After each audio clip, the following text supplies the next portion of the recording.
अस्सलाम वालेकुम। The great math academy में आपको खुशामदीद कहता हूँ। आज के इस लेक्चर में हम सेकंड ईयर मैथ की एक्सरसाइज 3.6 का क्वेश्चन नंबर 29 स्टार्ट करेंगे। क्वेश्चन नंबर 29 है आपके पास I is equal to integration from pi by 6 to pi by 2 cos x divided by sine x into 2 plus sine x. अच्छा, ये जो क्वेश्चन हैं इसमें अगर आप देखें तो नीचे आपका साइन एक्स लिखा हुआ है, यहाँ पे भी आपका साइन एक्स लिखा हुआ है। अगर आप यहाँ पे साइन एक्स को अगर आप यहाँ पे पुट कर दें sine x is equal to t, तो जब sine x is equal to t आप पुट करेंगे तो जब इसका डेरिवेटिव लेंगे वो आ जाएगा cos x d x is equal to d t. तो डोमिनेटर में जो लिखा हुआ है कॉज एक्स डी एक्स वो सिंपल क्या आ जाएगा, डी टी आ जाएगा। तो उसके बाद आपका जो क्वेश्चन है वो बहुत ईजी हो जाएगा। तो देखें, सबसे पहले आपने यहाँ पे क्या पुट करना है, sine x is equal to t. आप लेंगे इसका डिफरेंशियल, तो ये आपके पास आ जाएगा cos x d x is equal to d t. अब अगर आपने क्वेश्चन को वेरिएबल इसमें क्या था, एक्स था, अब आपने इसको कन्वर्ट कर दिया टी में, तो जो लिमिट्स हैं वो भी आप क्या करेंगे, चेंज करेंगे। तो when x is equal to pi by 6, तो टी आपका क्या होगा, आप क्या करेंगे, यहाँ पे एक्स की जगह आप पाई बाई 6 पुट करते हैं। तो इसमें आप देखें साइन पाई बाई 6 का मतलब है sine 30 degree, sine 30 degree equal होता है 1/2 के। तो जब आपका एक्स पाई बाई 6 था तो टी की वैल्यू क्या आ जाएगी, 1/2 आ जाएगी। अब हम क्या करेंगे, अब हम यहाँ पे पुट करेंगे x is equal to pi by 2। अब इसका क्या मतलब है, इसका मतलब ये है कि आपने अब क्या करना है, अब आपने एक्स की जगह यहाँ पे पाई बाई 2 पुट करना है।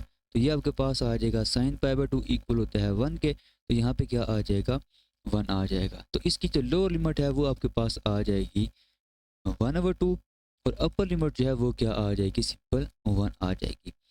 अब यहाँ पे अगर आप देखें तो आई आपका क्या बनेगा, आई आपका आ जाएगा I is equal to limit from 1/2 to 1। अब कॉज एक्स डी एक्स ये किसके इक्वल आएगा, ये आपका आ जाएगा डी टी के इक्वल आ जाएगा। अच्छा, साइन एक्स की जगह आपने क्या पुट करना है, टी पुट करना है, यहाँ पे आ जाएगा टी, और ये आ जाएगा 2 प्लस टी। अब आपने इसको इंटीग्रेट करना है। तो सबसे पहले आप देखें, आपको ये क्वेश्चन बन रहा है limit from 1/2 to 1, 1/t into 2 plus t, साथ आ जाएगा डी टी। अब आप यहाँ पे कंसीडर करें ये जो फंक्शन लिखा हुआ है इसका हमने क्या करना है, इसकी हमने करनी है पार्शियल फ्रैक्शन। अब इसको आप लिख सकते हैं 1/t multiply by 2 plus T, ये आपका आ जाएगा a/t plus b/2 plus t. अब जो इसकी पार्शियल फ्रैक्शन है इसकी टेक्निक मैंने आपको बताई है, ये आपका लिखा हुआ है t इंटू 2 प्लस टी। अब अगर आपने a की वैल्यू फाइंड करनी है तो आप क्या करेंगे, आप पुट करेंगे t इज इक्वल टू 0। अब t इज इक्वल टू 0 आपने t में पुट नहीं करना, यहाँ पे पुट नहीं करना, इसके साथ जो मल्टीप्लाई हो रहा है यहाँ पे आप 0 पुट कर दें। तो इसका आंसर फिर क्या आएगा, इसका आंसर आपके पास 1/2 आ जाएगा। तो इसका क्या मतलब है, a की वैल्यू आपके पास क्या आ जाएगी, 1/2 आ जाएगी। अब इसमें अब आपने क्या करना है, अब आपने ये जो t प्लस 2 है ना, मतलब b की वैल्यू अगर आपने फाइंड करनी है तो यहाँ पे आप 2 प्लस टी को 0 पुट करें, t की वैल्यू आ जाएगी -2। अब इसके अलावा जो लिखा हुआ है ना यहाँ पे फंक्शन वो लिखा हुआ है 1/t, इसमें आप क्या पुट कर देंगे, -2 पुट कर देंगे, तो ये आ जाएगा 1/-2। तो ओवरऑल अगर आप देखें तो b की जो वैल्यू है वो आपके पास आ जाएगी -1/2 डिवाइडेड बाई 2 प्लस टी। अब ये जो वैल्यूज आपने फाइंड की हैं ये आप यहाँ पे आई में पुट कर दें, ये आपका आ जाएगा I is equal to integration from 1/2 to 1, 1/2 divided by t minus 1/2 divided by 2 plus t, और साथ आपका यहाँ पे आ जाएगा डी टी। अब 1/2 कॉमन है, ये बाहर आ जाएगा, और आपने जस्ट इंटीग्रेट करना है 1/t माइनस 1/2 प्लस टी को। तो इसको इंटीग्रेट करने का आसान तरीका है, इस पे आप लॉग वाला फार्मूला अप्लाई करेंगे। लॉग का फार्मूला क्या होता है कि अगर आपके पास डिनोमिनेटर में कोई फंक्शन हो, नोमिनेटर में उसका डेरिवेटिव लिखा हो, तो इसकी जो इंटीग्रेशन है वो इक्वल होती है नेचुरल लॉग एफ के। तो यहाँ पे अगर आप देखें तो ये लिखा हुआ है 1/t। अब t का जो डेरिवेटिव है वो इक्वल होता है 1 के, तो इसकी डायरेक्ट इंटीग्रेशन आ जाएगी नेचुरल लॉग t माइनस, अब 2 प्लस टी लिखा हुआ है, इसका डेरिवेटिव क्या होगा, सिंपल 1 होगा, क्योंकि 2 कांस्टेंट है, कांस्टेंट का डेरिवेटिव 0, और टी का डेरिवेटिव क्या होगा 1। इस पे भी आप ये फार्मूला अप्लाई करेंगे तो ये क्या आ जाएगा नेचुरल लॉग 2 प्लस टी आ जाएगा। और साथ आपने क्या करना है, अब साथ आपने लिमिट पुट करनी है 1/2 से लेके 1 तक। तो ये देखिए आपके पास आ जाएगा 1/2। अब टी की जगह पहले आप 1 पुट करेंगे, ये आ जाएगा natural log 1 minus natural log 2 plus 1। ये आपने यहाँ पे अपर लिमिट पुट कर दिया minus lower limit. Lower limit में आप क्या करेंगे, आप टी की जगह 1/2 पुट करेंगे, ये आपका आ जाएगा natural log 1/2 minus natural log 2 plus 1/2। ये चीज़ आ जाएगी। अब यहाँ पे अगर आप देखें तो नेचुरल लॉग 1 जो है ये 0 के इक्वल होता है, ये आपका हो जाएगा 0। अब इसको थोड़ा सिंप्लीफाई करेंगे, ये आ जाएगा 1/2 माइनस नेचुरल लॉग 3 माइनस ये जो माइनस है ये इन दोनों के साथ मल्टीप्लाई होगा, ये आपका होगा natural log 1/2 plus natural log. अब इसका आप लेंगे एलसीएम, ये आ जाएगा 2 plus 1/2 is equal to 2 LCM आएगा 4 प्लस 1 इज इक्वल टू 5/2। तो यहाँ पे आपका आ जाएगा 5/2। अब इसको हम थोड़ा मज़ीद सिंप्लीफाई करते हैं। पहली चीज़ देखें कि आप इन दोनों में से ना आप इन दोनों में से माइनस कॉमन ले लें, ये आपका आ जाएगा natural log 3 minus natural log 1/2 sorry plus यहाँ पे आएगा प्लस 1/2 प्लस नेचुरल लॉग 5/2। अब यहाँ पे हम जो लॉग की प्रॉपर्टी है वो यूज़ करेंगे। देखें अगर आपके पास लिखा हो नेचुरल लॉग ए बी, इसको आप लिख सकते हैं नेचुरल लॉग ए प्लस नेचुरल लॉग बी। ये फॉर्म लिखी हुई है, इसको हम इस फॉर्म में कन्वर्ट करेंगे तो ये आपके पास आ जाएगा 1/2 माइनस नेचुरल लॉग। देखें 3 मल्टीप्लाई होगा 1/2 के साथ तो ये आ जाएगा 3/2 माइनस नेचुरल लॉग 5/2, ये चीज़ आ जाएगी। अच्छा यहाँ पे सॉरी प्लस आएगा, ये आ जाएगा प्लस। अब इसके बाद हम क्या करेंगे, इसके बाद देखिए हम इसको लिख सकते हैं नेचुरल लॉग 5/2। ठीक है, ये पॉजिटिव था, इसको मैंने पहले लिखा, ये नेगेटिव है, इसको मैं बाद में लिख दूंगा। ये आ जाएगा नेचुरल लॉग 3/2। अच्छा लॉग की प्रॉपर्टी यूज़ करेंगे। देखें अगर लिखा हो नेचुरल लॉग a/b, ये इक्वल होता है natural log a minus natural log b। ये फॉर्म लिखी हुई है, इसको हम इस फॉर्म में कन्वर्ट करेंगे तो देखें ये आ जाएगा 1/2 नेचुरल लॉग a/b। ए आपके पास है 5/2, बी आपके पास है 3/2। ये 2 और ये 2 हो जाएंगे कैंसिल, सिंपल आपके पास आ जाएगा 1/2 नेचुरल लॉग 5/3। ये आपके पास इस क्वेश्चन का आंसर आ जाएगा। क्वेश्चन नंबर 30 है आपके पास I is equal to integration from 0 to 5/2 sin x over 1 plus cos x multiply by 2 plus cos x. तो यहाँ पे भी आपने सेम टू सेम जिस तरह हमने क्वेश्चन नंबर 29 में पुटिंग की है उसी तरह हम यहाँ पे भी पुटिंग करेंगे। तो आपने यहाँ पे पुटिंग करनी है, put cos x is equal to t. अब कॉज एक्स को अगर आपने टी पुट किया है तो यहाँ पे नीचे आपका ना 1 प्लस टी आ जाएगा और 2 प्लस टी आ जाएगा। और जब आप इसका लेंगे डिफरेंशियल मीन जब आप डी एक्स की वैल्यू फाइंड करेंगे तो ये आपके पास आ जाएगा minus sine x d x is equal to d t. तो साइन एक्स डी एक्स की जो वैल्यू है वो आपके पास आ जाएगी माइनस डी टी। मतलब कि ये जो ऊपर आपका लिखा हुआ है साइन एक्स डी एक्स, उसकी जगह आप क्या लिखेंगे माइनस डी टी आप लिखेंगे। अब आपने लिमिट्स चेंज करनी है, वेरिएबल आपने चेंज किया है तो लिमिट्स भी आप चेंज करेंगे। When x is equal to π/2, जब आपका x π/2 होगा तो t is equal to cos π/2 और cos π/2 इक्वल होता है 0 के, तो t क्या आ जाएगा 0 आ जाएगा।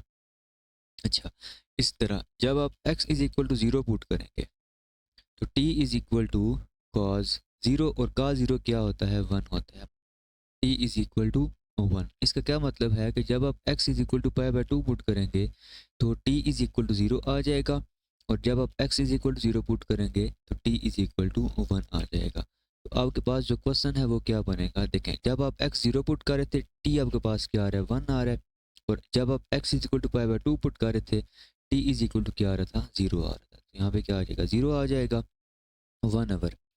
अब यहाँ पे आ जाएगा 1 प्लस टी, आप cos x की जगह क्या पुट कर रहे हैं t पुट कर रहे हैं, यहाँ पे क्या आ जाएगा 2 plus T. Sign x d x की जगह आप क्या पुट करेंगे माइनस डी टी, तो यहाँ पे आपके पास आ जाएगा माइनस डी टी।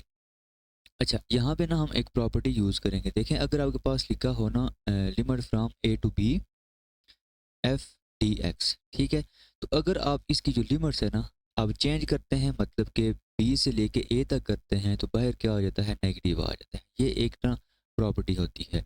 अब यहाँ पे अगर आप देखें तो आपने अगर इसकी लिमिट चेंज करनी है, मतलब कि अगर आपने इसको 0 से 1 करना है, तो बाहर क्या आ जाएगा, माइनस आ जाएगा। और ये माइनस भी यहाँ पे लिखा हुआ है, इसको आप बाहर मल्टीप्लाई करेंगे तो ये प्लस हो जाएगा। तो ओवरऑल आपका बन जाएगा 1/1 + t 2 प्लस टी, और साथ आ जाएगा डी टी। अब आपने इसको क्या करना है, इंटीग्रेट करना है। ठीक है, ये आपका बना है 0 से 1, 1/1 + t multiply by 2 plus t, साथ आ जाएगा डी टी। अब ये जो लिखा हुआ है इसको हम क्या करेंगे, इसकी हम करेंगे partial fraction. Consider 1/1 + t multiply by 2 plus t is equal to a/1 + t plus b/2 plus t. अब यहाँ पे अगर आप देखें तो ये टेक्निक मैंने आपको बताई हुई है। ये आपका आ जाएगा 1/1 + t 2 प्लस टी। अब अगर आपने ए की वैल्यू फाइंड करनी है तो आप यहाँ से t is equal to -1 put करेंगे इस सारे में, लेकिन आपने जहाँ से वैल्यू फाइंड किया वहाँ पे आपने ये पुट नहीं करना, यहाँ पे पुट नहीं करेंगे। यहाँ पे जब पुट करेंगे तो ये आपके पास आ जाएगा 1/2 - 1 इज इक्वल टू 1। ठीक है, तो ए की जो वैल्यू है वो आपके पास क्या आ जाएगी, सिंपल 1 आ जाएगी। तो ये आएगा 1/1 प्लस टी। अब अगर आपने बी की वैल्यू फाइंड करनी है तो आप क्या करेंगे, आप यहाँ पे 2 plus t is equal to 0 put करेंगे, मतलब कि टी इज इक्वल टू -2। तो t इज इक्वल टू -2 अब आप यहाँ पे पुट करेंगे, लेकिन इसको आपने यहाँ पे पुट नहीं करना। ये आपका आ जाएगा फिर 1/-2 और +1, तो ये आ जाएगा ओवरऑल 1/-1 इज इक्वल टू -1। तो p की जो वैल्यू है वो आपके पास क्या आ जाएगी, -1/2 प्लस टी। अब ये जो आपने पार्शियल फ्रैक्शन की है इसको आप इंटीग्रल में पुट करते हैं, ये आ जाएगा i is equal to integration from 0 to 1 1/1 plus t minus 1/2 plus t, और साथ आपका आ जाएगा डी टी। अब यहाँ पे आप लॉग वाला जो फार्मूला है वो लगाएंगे, मतलब कि अगर आपके पास डिनोमिनेटर में कोई फंक्शन है, नोमिनेटर में इसका डेरिवेटिव लिखा हुआ है, तो इसकी जो इंटीग्रेशन है वो आपके पास होती है नेचुरल लॉग एफ प्लस सी। तो यहाँ पे आप देखें तो 1 प्लस टी, टी का डेरिवेटिव होगा 1, ऊपर 1 लिखा हुआ है। इसी तरह 2 प्लस टी, टी का डेरिवेटिव क्या होगा, 1, ऊपर आपका 1 लिखा हुआ है। तो इसकी जो इंटीग्रेशन है वो आपके पास आ जाएगी फिर natural log 1 plus t minus natural log 2 plus t, और साथ आ जाएगी लिमिट 0 से 1। अब लॉग की जो प्रॉपर्टी है वो हम यहाँ पे लगाएंगे, ये आ जाएगा 1 plus T over 2 plus T. मैंने यहाँ पे जो प्रॉपर्टी लगाई है, अगर आपके पास लिखा हो नेचुरल लॉग ए ओवर बी, ये इक्वल होता है नेचुरल लॉग ए माइनस नेचुरल लॉग बी। तो साथ क्या आ जाएगा, यहाँ पे लिमिट आ जाएगी 0 से 1। तो अब इस पे आप अपर लिमिट पुट करेंगे, आपका आ जाएगा natural log 1 + 1 over 2 + 1 minus natural log 1 + 0 over 2 + 0। तो इसको आप सिंप्लीफाई करेंगे, आपके पास आ जाएगा natural log 2/3 minus natural log 1/2। अब इस पे हम एक बार फिर यही लॉग की प्रॉपर्टी लगाएंगे, ये आपके पास आ जाएगा फिर नेचुरल लॉग 2/3 डिवाइडेड बाय 1/2। तो इसको जब आप सिंप्लीफाई करेंगे तो ये आपके पास आ जाएगा 2/3 मल्टीप्लाई बाय 2/1। तो ओवरऑल आपके पास आई आ जाएगा, I is equal to natural log 4/3। तो ये आपके पास इस क्वेश्चन का आंसर आ जाएगा।